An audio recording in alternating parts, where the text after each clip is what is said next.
তাহলে যদি এই ব্যাপার হয় তাহলে রাজা মশাইয়ের কাছে এর বিচার হবে। আপনারা এত দূর অবধি দেখেছিলেন যেহেতু পার্ট ওয়ানে আমাদের খরগোশকে শিকারে নিয়ে গিয়ে মেরে দিয়েছে, এবং এবার এই বিচার চাই এই তিনজন খরগোশের বন্ধু। চলো এবার দেখা যায় কি হয় এই পার্ট টুতে। কি পারে খরগোশ আবার ঘুরে আসতে, না না আবার আবার জন্তুদের মধ্যে আবার ঝামেলা শুরু হবে। চলো দেখা যাক পার্ট টু।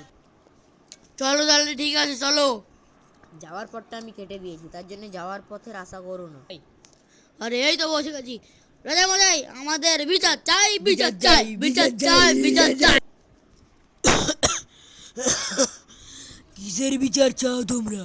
কিসের বিচার? আরে তোরা জানিস না রাজা মশাই এখন বুড়ো হয়ে গেছে, রাজা মশাই কিচ্ছু করতে পারে না, যা করে আমাকে করতে হবে মনে হয়।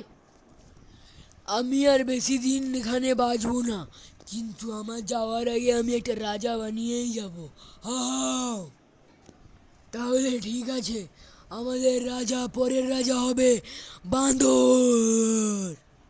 কিন্তু একটা শর্ত আছে, আমি মরার আগে ওকে রাজা হতে দেবো না। আর আমি এখন অনেক দিন বেঁচে আছি, তার জন্যে আমি আমার প্রতিবেশীদের বাড়ি থেকে একটু ঘুরে আসি।